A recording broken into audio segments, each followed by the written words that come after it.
میں مبلغ بنوں سنتوں کا، خوب چرچا کروں سنتوں کا، ہو کرم بحر خاک مدینہ۔ الحمدللہ رب العالمین والصلاة والسلام علی سید الانبیاء والمرسلین، اما بعد فاعوذ باللہ من الشیطان الرجیم، بسم اللہ الرحمن الرحیم۔ الصلاة والسلام علیک یا رسول اللہ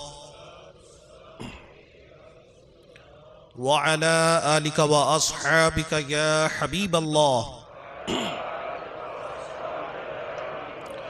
الصلاة والسلام علیک یا نبی اللہ وعلی آلک واصحابک یا نور اللہ۔ نویت سنت الاعتکاف۔ فرمان مصطفیٰ صلی اللہ تعالی علیہ وآلہ وسلم، نیت المؤمن خیر من عملہ، یعنی مسلمان کی نیت اس کے عمل سے بہتر ہے۔ اللہ عز و جل کی رضا پانے اور ثواب کمانے کے لیے اچھی اچھی نیتیں کرتا ہوں۔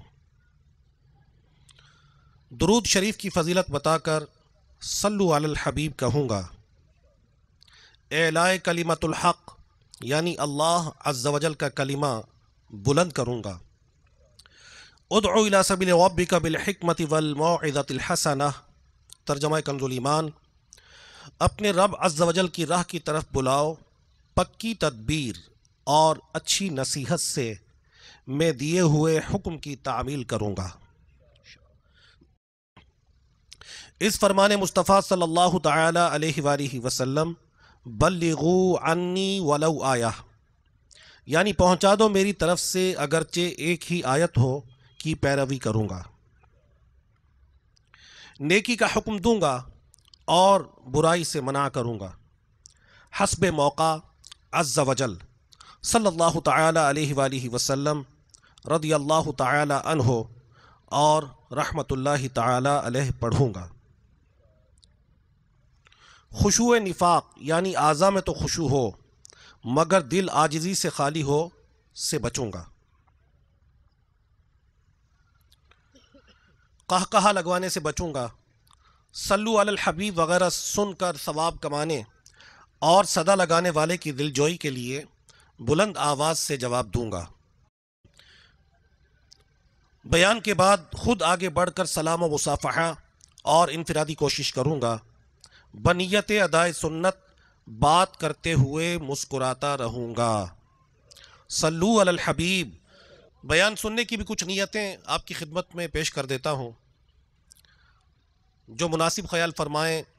آپ بھی اور مدنی چینل کے ناظرین بھی یہ نیت کر سکتے ہیں، یہ نیات کر سکتے ہیں۔ اللہ عز و جل کی رضا پانے اور ثواب کمانے کے لیے اچھی اچھی نیتیں کرتا ہوں۔ بلا وجہ کپڑے یا بدن سہلانے، ادھر ادھر دیکھنے، باتیں کرنے، ٹیک لگانے، پردے میں پردہ نہ ہونے کی صورت میں گھٹنے کھڑے کر کے دوسروں کے لیے بد نگاہی کا باعث بننے، گھٹنوں میں سر رکھنے، دوسرے کو اشارے کرنے، اٹھ کر چل پڑنے وغیرہ سے بچتے ہوئے علم دین کی تعظیم کی خاطر جہاں تک ہو سکا دو زانو بیٹھ کر علم دین سمجھنے کے لیے نگاہیں جھکائے خوب کان لگا کر سنوں گا۔ صلو علی الحبیب وغیرہ سن کر ثواب کمانے اور صدا لگانے والی کی دلجوئی کے لیے نمایاں آواز سے جواب دوں گا۔ ضرورتاً سمٹ کر دوسرے کے لیے جگہ کشادہ کروں گا۔ دھکا وغیرہ لگا تو صبر کروں گا۔ گھورنے جھڑکنے الجھنے سے بچوں گا۔ حق پر ہونے کے باوجود نہیں جھگڑوں گا۔ اہم باتیں لکھوں گا حسب موقع عز و جل۔ صلی اللہ تعالی علیہ وآلہ وسلم، علیہ الصلاۃ والسلام، رضی اللہ تعالی عنہ اور رحمت اللہ تعالی علیہ پڑھوں گا۔ صلو علی الحبیب صلی اللہ تعالی علی محمد وعلی آلہ وصحبہ وبارک وسلم۔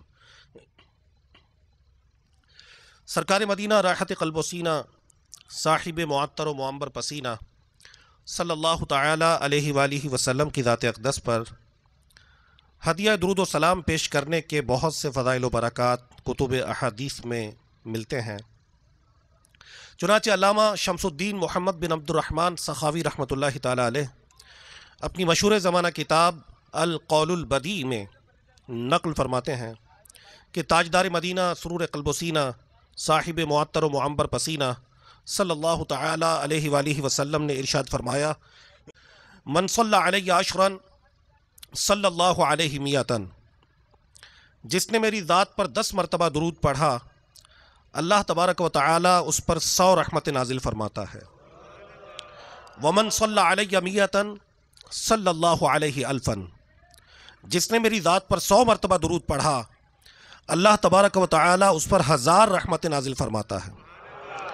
پھر ارشاد فرمایا، ومن زادہ صبابۃ و شوقا کنت لہ شفیعا و شہیدا یوم القیامہ، جس شخص نے شوق و محبت کی وجہ سے میری ذات پر اور زیادہ درود پڑھا کنت لہ شفیعا و شہیدا یوم القیامہ، میں قیامت کے دن اس کی شفاعت بھی کروں گا اور اس کا گواہ بھی بنوں گا۔ صلو علی الحبیب صلی اللہ تعالی علی محمد وعلی آلہ وصحبہ وبارک وسلم۔ ایک نیک شخص کے گھر کی دیوار اچانک گر گئی، اسے بہت پریشانی لاحق ہوئی اور وہ اسے دوبارہ بنوانے کے لیے کسی مزدور کی تلاش میں گھر سے نکلا اور ایک چوراہے پر جا پہنچا۔ وہاں اس نے مختلف مزدوروں کو دیکھا جو کام کے انتظار میں بیٹھے تھے۔ اس نے دیکھا کہ ان میں ایک نوجوان بھی تھا جو سب سے الگ تھلگ کھڑا تھا، اس کے ہاتھ میں تھیلا اور دوسرے ہاتھ میں تیشا تھا۔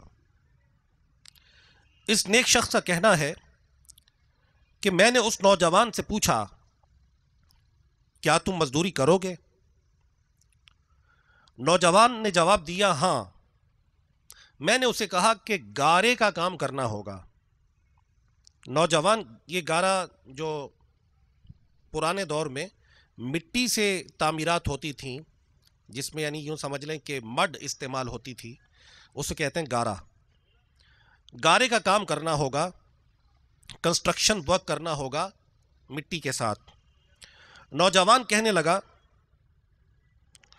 ٹھیک ہے، لیکن میری 3 شرائط ہیں، اگر تمہیں منظور ہوں تو میں کام کرنے کے لیے تیار ہوں۔ پہلی شرط یہ ہے کہ تم میری مزدوری پوری ادا کرو گے۔ دوسری شرط یہ ہے کہ مجھ سے میری طاقت اور صحت کے مطابق کام لوگے۔ اور تیسری شرط یہ ہے کہ جب نماز کا وقت ہو جائے تو مجھے نماز ادا کرنے سے نہ روکو گے۔ اس شخص کا کہنا ہے کہ میں نے شرائط کو منظور کر لیا اور اسے اپنے ساتھ اپنے گھر لے آیا۔ اسے کام بتا کر میں اپنے کسی کام کے لیے نکل کھڑا ہوا۔ جب شام کو میں واپس آیا تو دیکھا کہ اس نے عام مزدوروں سے دگنا کام کیا ہے۔ میں نے خوشی کے ساتھ اس کی اجرت، اس کی جو ویجز تھیں وہ اسے ادا کر دیں اور وہ شخص چلا گیا۔ اگلے دن جب میں اسی اسپاٹ پر پہنچا، اسی مقام پر پہنچا، اسی چوراہے پر پہنچا اور میں نے اس نوجوان کو تلاش کرنا چاہا تو کسی نے جواب دیا کہ یہ نوجوان ہفتے میں صرف 1 دن کام کرتا ہے۔ یہ سن کر میں سمجھ گیا کہ یہ کوئی عام مزدور نہیں ہے بلکہ کوئی بڑا آدمی معلوم ہوتا ہے۔ میں نے ان لوگوں سے اس کا پتہ معلوم کیا اور اس مقام پر پہنچا کہ جہاں وہ نوجوان زمین پر لیٹا ہوا تھا اور اسے سخت بخار تھا۔ میں نے اس سے کہا کہ میرے بھائی، تو یہاں اجنبی ہے، تنہا ہے اور پھر بیمار بھی ہے، اگر پسند کرو تو میرے ساتھ میرے گھر چلو اور مجھے اپنی خدمت کا موقع دو۔ اولاً اس نے انکار کیا، لیکن میرے مسلسل اصرار پر وہ مان گیا۔ لیکن ایک شرط اس نے رکھ دی، وہ یہ کہ مجھ سے کھانے کے لیے کوئی چیز نہیں لے گا۔ میں نے اس کی یہ شرط منظور کر لی اور اسے اپنے گھر لے آیا۔ اس آدمی کا کہنا ہے کہ وہ 3 دن میرے گھر رہا، لیکن نہ تو اس نے کسی چیز کا مطالبہ کیا اور نہ ہی مجھے وہ کوئی چیز کھاتے ہوئے نظر آیا۔ چوتھے روز اس کے بخار میں اور شدت آ گئی اور اس نے مجھے اپنے پاس بلا کر کہا کہ میرے بھائی، لگتا ہے کہ اب میرا آخری وقت آ چکا ہے۔ جب میں مر جاؤں تو میری اس وصیت پر عمل کرنا کہ جب میری روح جسم سے نکل جائے تو میرے گلے میں رسی ڈالنا اور گھسیٹتے ہوئے باہر لے جانا اور اپنے گھر کے ارد گرد چکر لگوانا اور یہ صدا دینا کہ اے لوگو، اللہ تبارک و تعالی کی نافرمانی کرنے والوں کا یہ حشر ہوتا ہے۔ شاید اس طرح میرا رب عز و جل مجھے معاف کر دے، اور جب تم مجھے غسل دے چکو تو مجھے انہی کپڑوں میں دفن کر دینا۔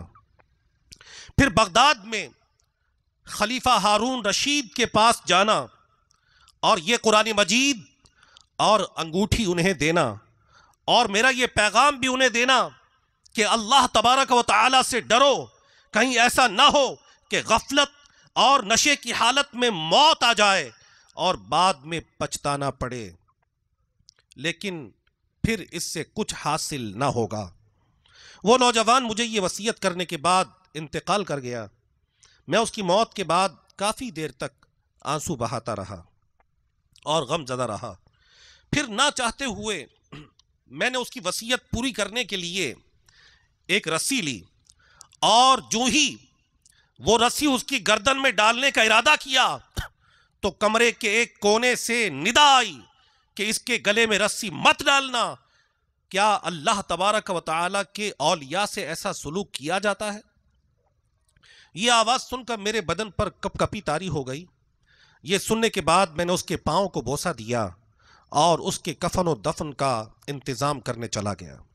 اس کی تدفین کے بعد میں قرآن مجید اور انگوٹھی لے کر ہارون رشید کے محل کی طرف روانہ ہو گیا، اور ہارون رشید کو میں نے کہا کہ یہ قرآن مجید، فرقان حمید اور انگوٹھی ایک گارا بنانے والے مزدور نے تمہارے لیے بھیجی ہیں۔ تو ہارون رشید کافی دیر تک یہ الفاظ دہراتا رہا حیرت کے ساتھ، گارا بنانے والا، گارا بنانے والے نے یہ بھیجی ہے۔ تو پھر پوچھا کہ یہ گارا بنانے والا ہے کہاں؟ تو اس شخص کا کہنا ہے کہ جو ہی میں نے کہا کہ وہ فوت ہو چکا ہے تو ہارون رشید بھی بے ہوش ہو گئے، عصر تک بے ہوش رہے۔ میں اس دوران حیران و پریشان وہاں موجود رہا۔ جب خلیفہ کو افاقہ ہوا تو مجھ سے دریافت کیا کہ اس کی وفات کے وقت تم اس کے پاس تھے؟ تو میں نے جواب دیا کہ ہاں میں تھا۔ تو کہا کہ اس نے تمہیں کوئی نصیحت بھی کی تھی؟ تو پھر اس شخص نے کہا کہ یہ وصیت، جو بھی وصیت کی تھی وہ بیان کر دی۔ خلیفہ نے یہ باتیں سنی تو غمگین ہو گیا اور اپنے سر سے امامہ اتار دیا، اپنے کپڑے چاک کر ڈالے اور کہنے لگا، اے مجھے نصیحت کرنے والے، اے میرے زاہد و پارسا، اے میرے شفیق، اس طرح کے بہت سے القابات خلیفہ نے اس مرنے والے نوجوان کو دیے اور مسلسل آنسو بھی بہاتا رہا۔ یہ سارا معاملہ دیکھ کر میری حیرانی اور پریشانی میں مزید اضافہ ہو گیا کہ خلیفہ ایک عام مزدور کے حوالے سے اس قدر غم زدہ کیوں ہے۔ جب رات ہوئی تو خلیفہ نے مجھے فرمایا کہ مجھے اس نوجوان کی قبر پر لے چلو۔ جیسے ہی قبر پر پہنچا، خلیفہ اس کی قبر سے لپٹ کر رونے لگا۔ کچھ دیر رونے کے بعد اس کی قبر کے سرہانے کھڑا ہو کر کہنے لگا، یہ نوجوان میرا بیٹا تھا، میری آنکھوں کی ٹھنڈک اور میرے جگر کا ٹکڑا تھا۔ ایک دن یہ رقص و سرود کی محفل میں گم تھا کہ اس کے کانوں میں قرآن مجید فرقان حمید کی یہ آیت اس کی سماعتوں سے ٹکرائی۔ وہ آیت پارہ نمبر 27 سورۃ الحدید کی اس آیت کا حصہ ہے، الم یأن للذین آمنوا ان تخشع قلوبہم لذکر اللہ، کیا ایمان والوں کو ابھی وہ وقت نہ آیا کہ ان کے دل جھک جائیں اللہ کی یاد کے لیے؟ تو خلیفہ ہارون رشید کہنے لگے کہ جیسے ہی اس نے تلاوت قرآن کی آواز کو سنا، جیسے ہی اس آیت کو سنا، فوراً پکار اٹھا، اے میرے رب وقت آ گیا، ہاں میرے رب وقت آ گیا، اور اس کے بعد یہ میرے محل کو چھوڑ کر روانہ ہو گیا، اور آج تم اس کی وفات کی خبر لے کر میرے پاس پہنچے ہو۔ میرے میٹھے میٹھے اسلامی بھائیوں اور مدنی چینل کے ناظرین، یہ جو آیت میں نے آپ کے سامنے تلاوت کی، یہ آیت وہ عظیم آیت ہے کہ جس کو سن کر بے شمار لوگوں نے اپنے گناہوں سے توبہ کی، اور واقعی اس میں اللہ تبارک و تعالیٰ کی طرف سے جھنجھوڑا جا رہا ہے کہ کیا ایمان والوں کے لیے ابھی وہ وقت نہیں آیا کہ ان کے دل اللہ رب العزت کی یاد کے لیے جھک جائیں؟ یہ وہ عظیم آیت ہے کہ حضرت فضیل بن عیاض رحمۃ اللہ تعالی علیہ، یہ پہلے ایک بہت مشہور، بہت خطرناک قسم کے ڈاکو تھے۔ تو ایک مرتبہ کسی گھر کی دیوار پر چڑھ رہے تھے ڈکیتی کی غرض سے، تو ان کی سماعتوں میں یہی آیت گونجی کہ جو مالک مکان تلاوت کر رہا تھا کہ کیا ایمان والوں کے لیے ابھی وہ وقت نہیں آیا کہ ان کے دل اللہ تبارک و تعالیٰ کی یاد کے لیے جھک جائیں، فوراً پکار اٹھے کہ اے میرے مالک، اے میرے رب وقت آ گیا۔ فوراً اس دیوار سے نیچے اترے اور روتے ہوئے ایک ویران مقام پر جا پہنچے۔ اس ویران مقام پر جب پہنچے تو ایک قافلہ اس مقام پر آیا، اور وہ قافلے والے آپس میں یہ بات کر رہے تھے کہ اسی مقام پر ٹھہر جاؤ، یہاں فضیل بن عیاض نامی ایک ڈاکو رہتا ہے، کہیں وہ ہمیں لوٹ نہ لے۔ تو یہ سنا تو اور بے قرار ہو گئے کہ میں اتنا گناہ گار ہوں کہ لوگ میرے نام سے ڈرتے ہیں، لوگ میرے شر سے پناہ چاہتے ہیں، عورتیں بچوں کو میرے نام سے ڈراتی ہیں، اور بے قرار ہو گئے، روتے رہے یہاں تک کہ کعبۃ اللہ المشرفہ کی طرف روانہ ہو گئے، اپنے تمام گناہوں سے توبہ کی، اور اپنے زمانے کے مشہور محدثین میں آپ کا شمار ہونے لگا۔ یہی وہ عظیم آیت ہے کہ حضرت عبداللہ بن مبارک رحمت اللہ تعالی علیہ، یہ بھی اپنے وقت کے ایک گناہگار انسان تصور کیے جاتے تھے، دن رات ان کے گناہوں میں گزرتے تھے، لیکن ایک مرتبہ آپ کا اپنا بیان ہے کہ میں اپنے دوستوں کی محفل میں تھا، ایک باغ میں پہنچا، مجھے بانسری بجانے کا بہت شوق تھا، رات جو ہی بانسری اٹھائی بجانے کے لیے، آیت کریمہ کی آواز گونج اٹھی، الم یأن للذین آمنوا ان تخشع قلوبہم لذکر اللہ، کیا ایمان والوں کو ابھی وہ وقت نہ آیا کہ ان کے دل جھک جائیں اللہ تبارک و تعالی کی یاد کے لیے؟ فرماتے ہیں کہ آیت سن کر میرا دل چوٹ کھا گیا، اور میں نے بانسری توڑ ڈالی اور گناہوں سے سچے دل سے توبہ کر لی، اور عہد کیا کہ کوئی ایسا کام ہرگز نہ کروں گا کہ جو مجھے اپنے رب کی بارگاہ سے دور کر دے۔ خاص طور پر علم حدیث سے آپ کو بہت شغف تھا، اتنے بڑے محدث بنے کہ آپ کو امیر المؤمنین فی الحدیث کا لقب ملا۔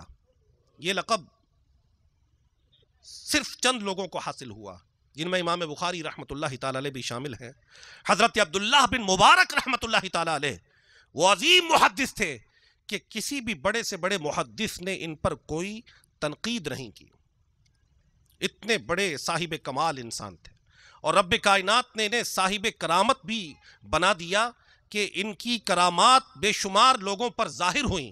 ساری زندگی رسول کریم صلی اللہ علیہ وآلہ وسلم کے احکام لوگوں کو سناتے رہے، اور لوگوں کو راہ خدا عز و جل کی طرف لانے کی کوششیں کرتے رہے۔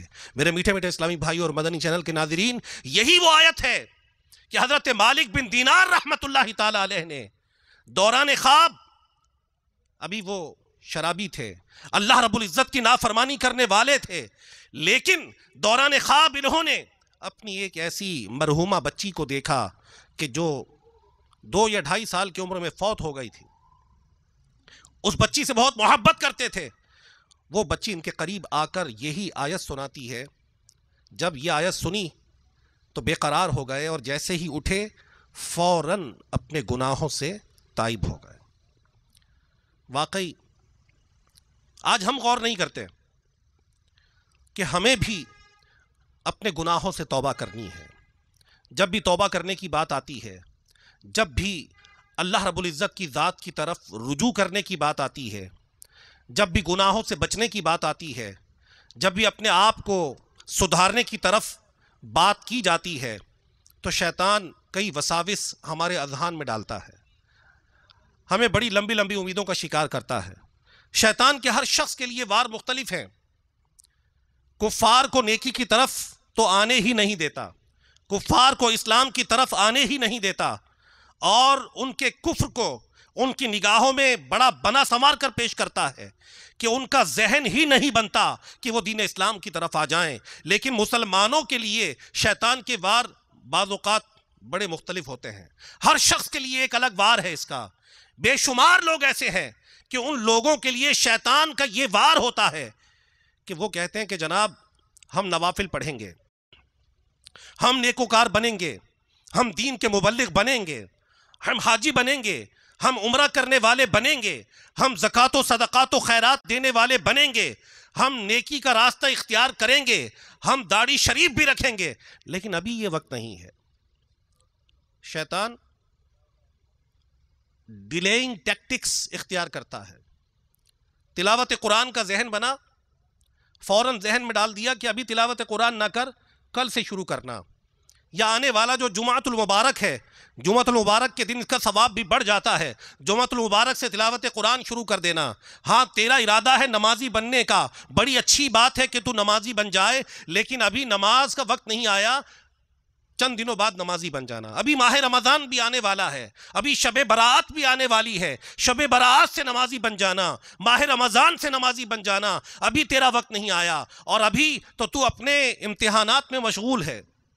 بے شمار لوگ ہیں جو کہتے ہیں کہ جناب ابھی امتحانات ہو رہے ہیں، امتحانات کے بعد نماز شروع کر دیں گے. ابھی وقت نہیں ملتا، آپ کے سامنے ہے، بہت ٹف ایگزامز ہیں میرے، اور بہت اس میں سٹڈی کرنا پڑتی ہے. میں تو لوگوں سے، اپنے دوستوں سے مل بھی نہیں رہا. میرے اپنے دوستوں سے ملنے کے جدول تبدیل ہو گئے، میرے کھانے پینے کے اوقات بدل گئے. امتحان، اس دنیا کے امتحان کی ایسی فکر لاحق ہوئی کہ جس امتحان میں اگر ناکام ہو جائیں تو کامیابی کے چانسز ہوتے ہیں. اس امتحان کے بعد اور بھی چانسز انسان اویل کر سکتا ہے، لیکن اگر بالکل کامیاب نہ بھی ہو پائے تو ایسا نہیں ہوتا کہ وہ ہلاک و برباد ہو جائے. ایسا نہیں ہوتا. دنیا میں کتنے ایسے لوگ ہیں کہ جو بالکل الٹریٹ ہیں، جنہیں پڑھنا لکھنا نہیں آتا، لیکن وہ عام لوگوں سے اچھی زندگی گزارتے ہیں، ان کے پاس مال و دولت کی فراوانی ہوتی ہے. کتنے ایسے لوگ ہیں کہ جنہیں اپنے سگنیچر کرنے نہیں آتے، لیکن وہ پڑھے لکھے لوگوں سے زیادہ اچھا کماتے ہیں.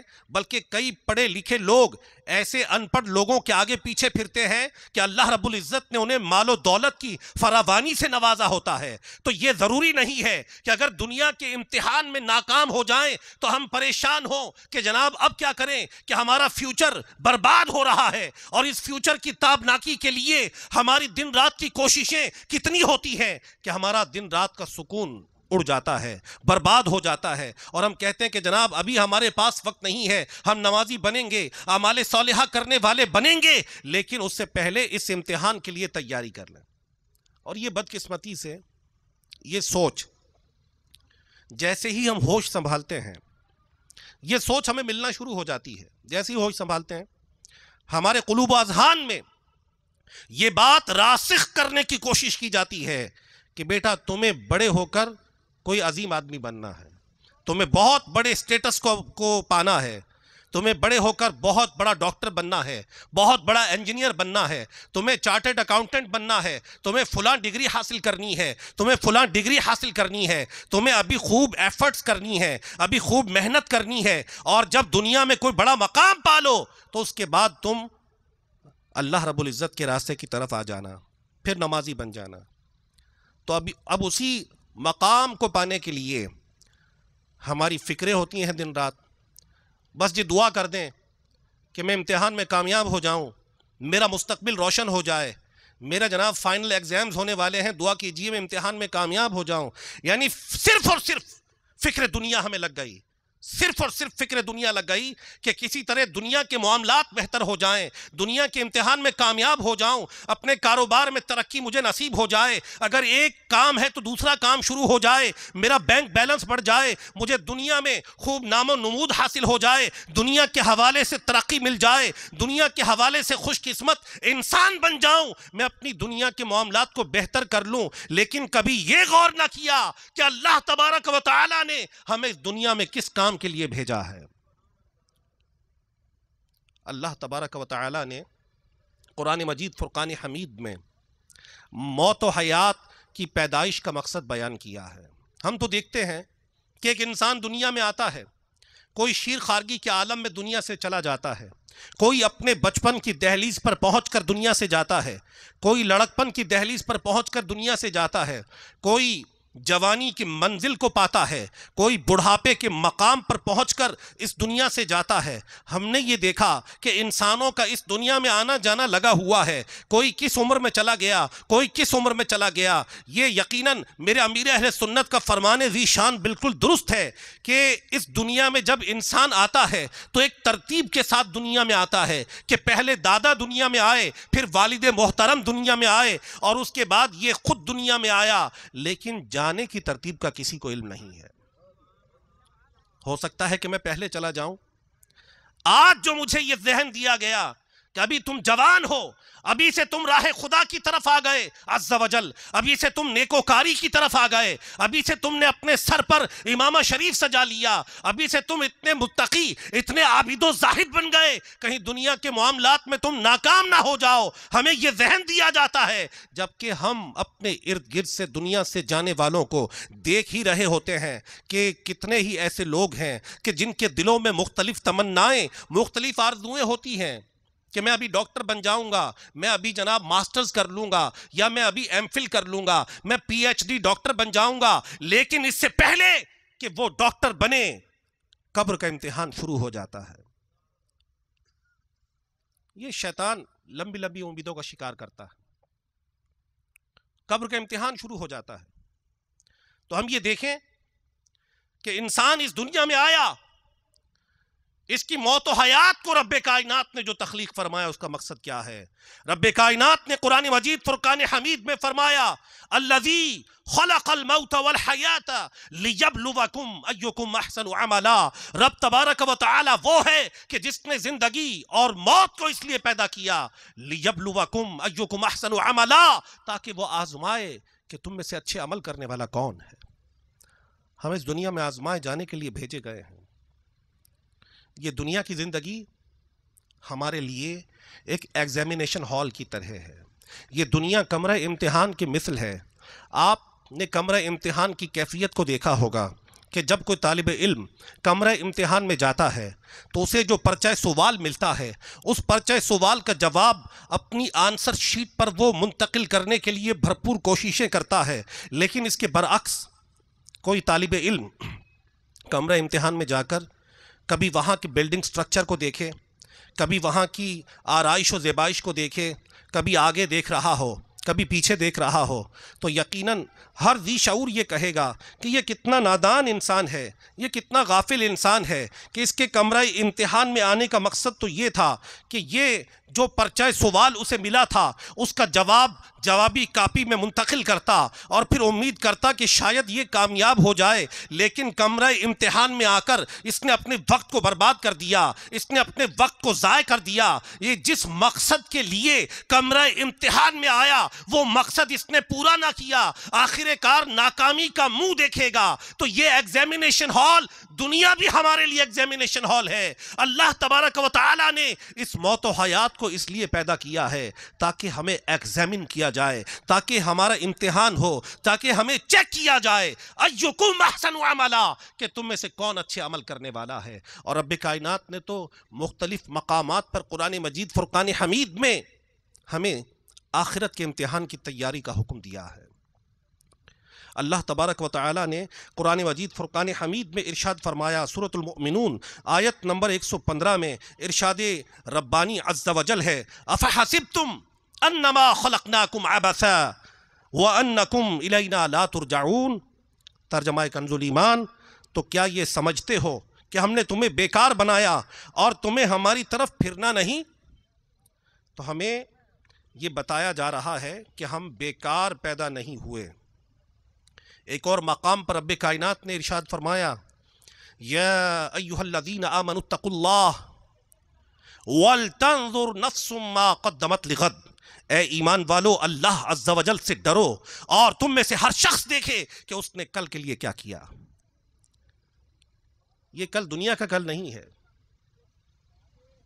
یہ کل وہ نہیں ہے جو جمعۃ المبارک ہے، یہ کل وہ ہے کہ جس کے بعد کوئی کل نہیں ہے۔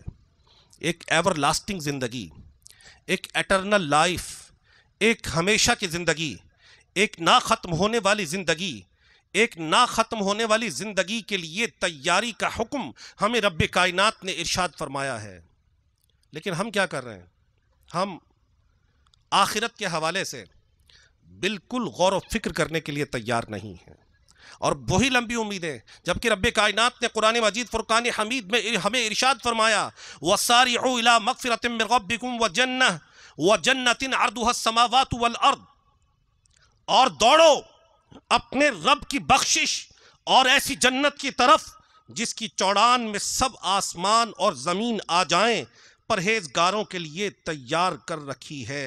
رب کائنات نے تو ہمیں فرمایا ہے دوڑو اپنے رب کی بخشش اور ایسی جنت کی طرف، اور کسی مقام پر فاستبقوا الخیرات کے الفاظ ہیں۔ امام نووی رحمۃ اللہ تعالی علیہ نے باقاعدہ اس پر ابواب باندھے ہیں کہ ہمیں کس انداز سے نیکیوں میں جلدی کرنی چاہیے۔ حضرات صحابہ علیہم رضوان کے واقعات ہمیں جھنجھوڑ رہے ہیں کہ ان کا ذہن تھا کہ نیکیوں میں آگے بڑھا جائے۔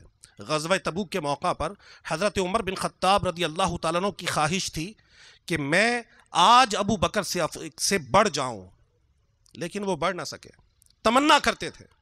اور ہمیں یہ تعلیم دی گئی کہ ہمیں دینی حوالے سے اپنے اوپر والے کی طرف دیکھنا چاہیے، متقی افراد کی طرف دیکھنا چاہیے، انہیں فالو کرنے کی کوشش کرنی چاہیے، اور دنیاوی حوالے سے اپنے سے نیچے والوں کی طرف دیکھیں۔ جب نیچے والوں کی طرف دیکھیں گے تو خوف خدا پیدا ہوگا، اللہ رب العزت کے شکر کی نعمت حاصل ہوگی۔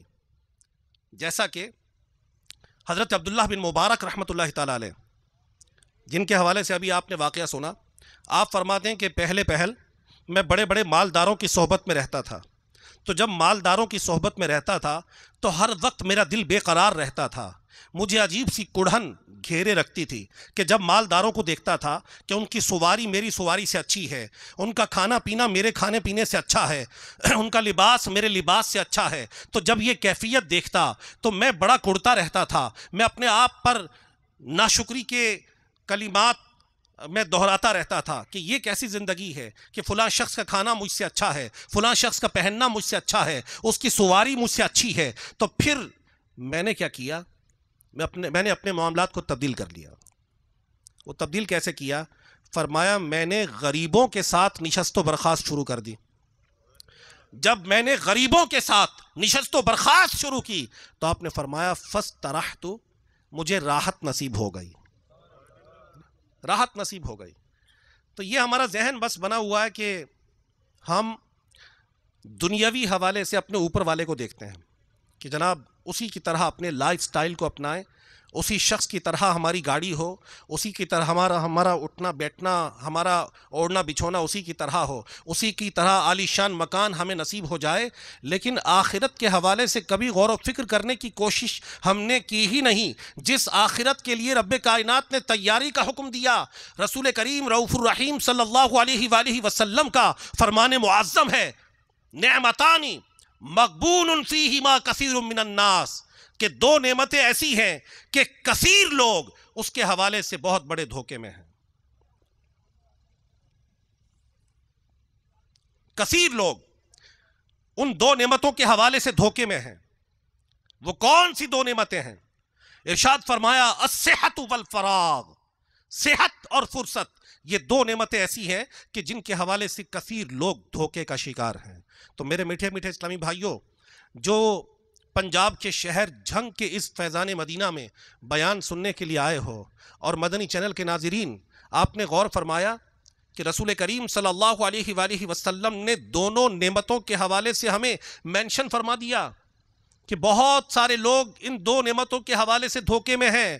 ہم واقعی صحت کے حوالے سے آج دھوکے کا شکار ہیں۔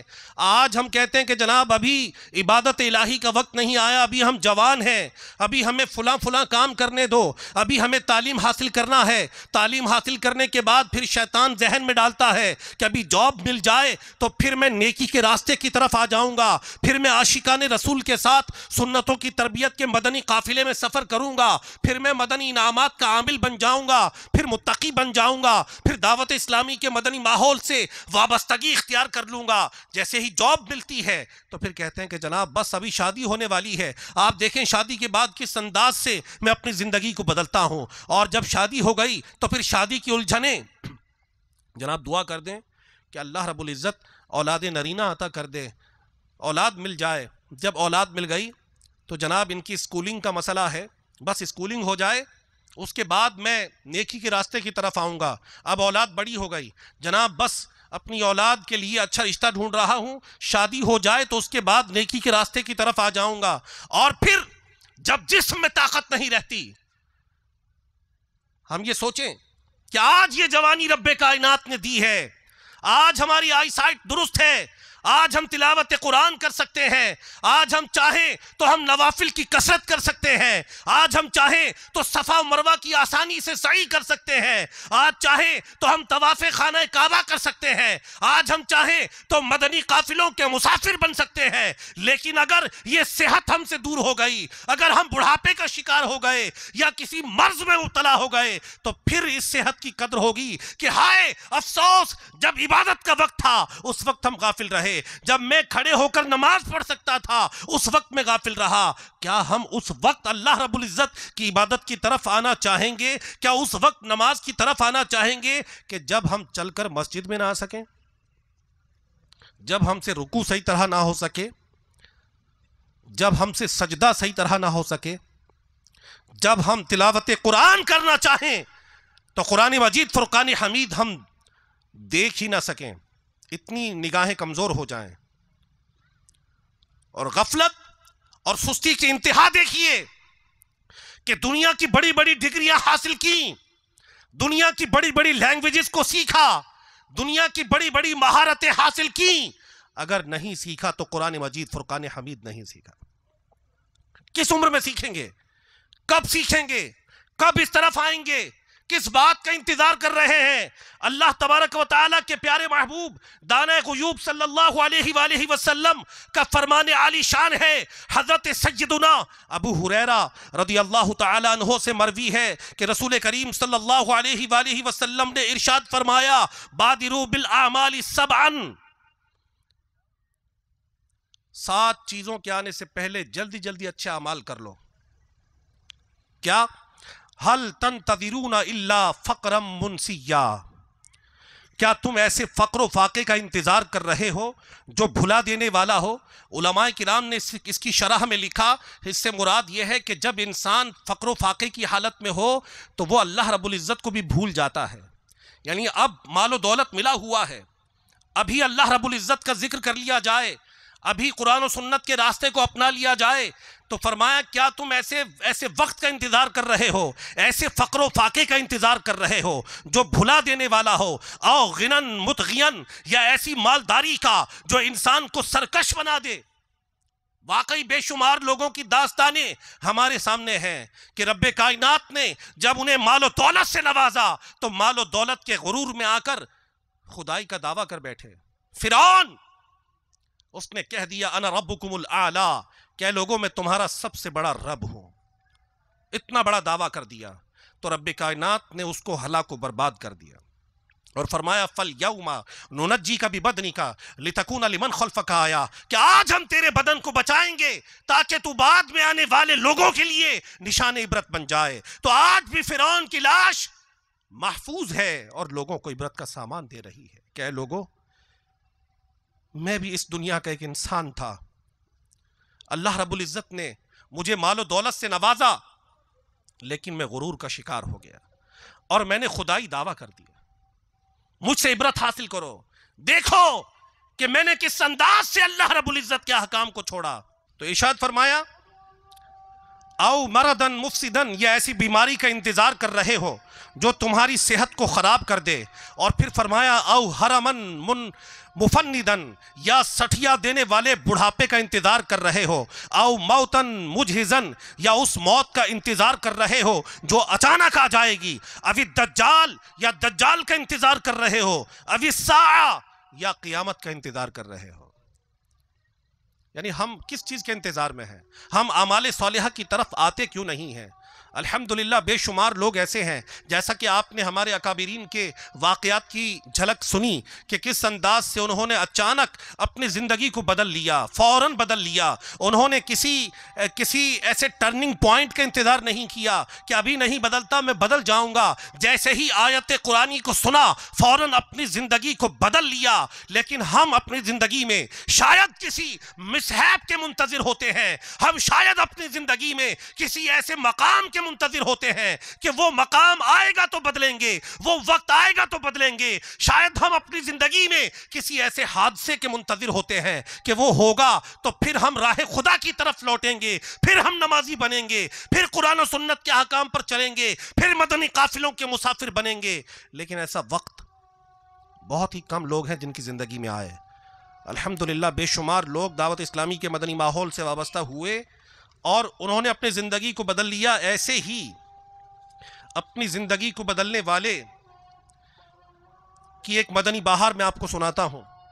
نوشہر و فیروز باب الاسلام سندھ کی عرب کالونی کے وارڈ نمبر 4 میں رہنے والے ایک اسلامی بھائی کے بیان کا خلاصہ ہے کہ میں فلمیں ڈرامے دیکھنے، گانے باجے سننے اور مذاق مسخری، جھوٹ، غیبت، حسد، تکبر اور طرح طرح کے کبیرہ گناہوں کی نحوست میں لت پت، انجام آخرت سے یکسر غافل زندگی کے قیمتی لمحات برباد کرتا جا رہا تھا۔ میری گناہوں بھری زندگی میں نیکیوں کی بہار کچھ اس طرح آئی کہ میں نے ایک اسلامی بھائی کی دعوت پر سنتوں بھرے اجتماع میں شرکت کی سعادت حاصل کی۔ دنیا کے لالچ سے بے نیاز، فکر آخرت کی تیاری میں مگن اسلامی بھائیوں کے والہانہ عشق مصطفیٰ صلی اللہ تعالی علیہ وآلہ وسلم کے جذبے کو دیکھ کر مجھے اپنے ماضی کے فضولیات میں بسر کیے ہوئے لمحوں پر ندامت ہونے لگی۔ کہاں مجھ سا اسیاں شعار گناہگار اور کہاں یہ پاکیزہ ماحول۔ میں ان عاشقان مصطفیٰ صلی اللہ علیہ وآلہ وسلم کی با مقصد زندگی سے بہت متاثر ہوا۔ سبحان اللہ عز و جل، مہکے مہکے مدنی ماحول کی پرکیف بہاروں نے میرے دل میں مدنی انقلاب برپا کر دیا۔ میں نے اس مدنی ماحول کو اپنانے کی نیت کر لی۔ الحمدللہ عز و جل، سنتوں بھرے اجتماع میں شرکت کی برکت سے میرے اندر گناہوں سے نفرت کا ایسا جذبہ بیدار ہوا کہ پھر پلٹ کر میں نے دوبارہ مذکورہ گناہوں کی طرف نظر نہیں کی۔ الحمدللہ عز و جل، مجھے نمازوں کی پابندی نصیب ہوئی، خوف خدا عز و جل، عشق رسول صلی اللہ علیہ وآلہ وسلم کی انمول دولت اور سنتوں سے محبت کا عظیم جذبہ نصیب ہوا۔ یہ سب دعوت اسلامی کے مدنی ماحول اور میرے پیر و مرشد امیر اہل سنت دامت برکاتہم العالیہ کی نگاہ ولایت ہی کا فیضان ہے کہ میری گناہ آلود زندگی میں نیکیوں کی بہار آ گئی۔ یہ اسلامی بھائی اور ان جیسے نہ جانے کتنے ہزاروں لوگوں نے اپنی زندگی کو دعوت اسلامی کے مدنی ماحول میں آ کر بدل لیا۔ تو ہم بھی کوشش کریں کہ شیخ طریقت امیر اہل سنت نے جو ہمیں مدنی انعامات کا تحفہ عطا فرمایا ہے کہ جس میں گناہوں سے بچنے کا بھی ذہن دیا اور نیکیاں اختیار کرنے کا بھی ذہن دیا، اور وہی ذہن دیا، آپ یاد رکھیے کہ مدنی انعامات کا رسالہ وہ رسالہ ہے کہ جس میں امیر اہل سنت نے سنن، مستحبات اور فرائض کو بھی جمع کر دیا۔ اس میں خالی مستحب اعمال کا ذکر نہیں نہیں ہے، بلکہ ایسے ایسے اعمال کا ذکر ہے کہ اگر انسان ان گناہوں سے بچ جائے تو یقیناً یقیناً وہ اللہ تبارک و تعالیٰ کا مقرب بن سکتا ہے۔ حضرت ابو ہریرہ رضی اللہ تعالیٰ عنہ فرماتے ہیں کہ رسول کریم صلی اللہ علیہ وآلہ وسلم نے میرے ہاتھ کو اپنے دست مبارک میں لیا اور مجھے ارشاد فرمایا اتق المحارم تکن اعبد الناس، کہ ابو ہریرہ حرام کاموں سے بچ جا تو سب سے بڑا عبادت گزار بن جائے گا۔ تو امیر اہل سنت نے مدنی انعامات کا جو رسالہ عطا فرمایا امت مسلمہ کو، اس میں حرام کاموں سے بچنے کا ذہن بھی دیا، سنتوں کو اپنانے کا ذہن بھی عطا فرمایا، مستحبات کو اپنانے کا بھی ذہن عطا فرمایا۔ اگر مدنی انعامات کے رسالے کے مطابق ہم اعمال صالحہ کرنے والے بن گئے تو انشاءاللہ عز و جل زندگی میں ایک بہت پازیٹیو چینج آئے گا، ایک واقعی تبدیلی ایسی ہوگی کہ ہم خود محسوس کریں گے کہ اب آخرت کی طرف ہمارا رجحان بڑھتا جا رہا ہے، اور سنتوں کی تربیت کے لیے عاشقان رسول کے ساتھ مدنی قافلوں میں اگر سفر اختیار کرنے کی عادت بن گئی تو انشاءاللہ عز و جل ہم محسوس کریں گے کہ بہت ساری سنتیں، فرائض ہم سیکھنے میں کامیاب ہو گئے ہیں۔ اس کی بھی معاشرے میں بے شمار مثالیں ہیں۔ ظاہر ہے ابھی وہ اتنا وقت نہیں ہے کہ مدنی قافلوں میں سفر کی برکات آپ کو بتائی جائیں، بے شمار برکات ایسی ہیں، درجنوں نہیں ہیں، سینکڑوں نہیں ہیں، ہزاروں بہاریں ہیں مدنی قافلوں میں سفر کرنے کی، کہ جو اسلامی بھائی عاشقان رسول کے ساتھ سنتوں کی تربیت کے ان مدنی قافلوں میں سفر کرتے ہیں ان کی زندگیوں میں کیسے انقلاب آتا ہے۔ اللہ تبارک و تعالیٰ کی بارگاہ میں دعا ہے کہ رب کائنات ہمیں دین و دنیا کی برکات سے نوازے، ہمیں فکر آخرت نصیب فرمائے، ہمیں دعوت اسلامی کے مدنی ماحول میں اور شیخ طریقت امیر اہل سنت دامت برکاتہم العالیہ کی غلامی میں استقامت نصیب فرمائے۔ آمین بجاہ النبی الامین صلی اللہ تعالی علیہ وآلہ وسلم۔ صلو علی الحبیب۔ میں مبلغ بنوں سنتوں کا، خوب چرچا کروں سنتوں کا، ہو کرم بہر خاک مدینہ۔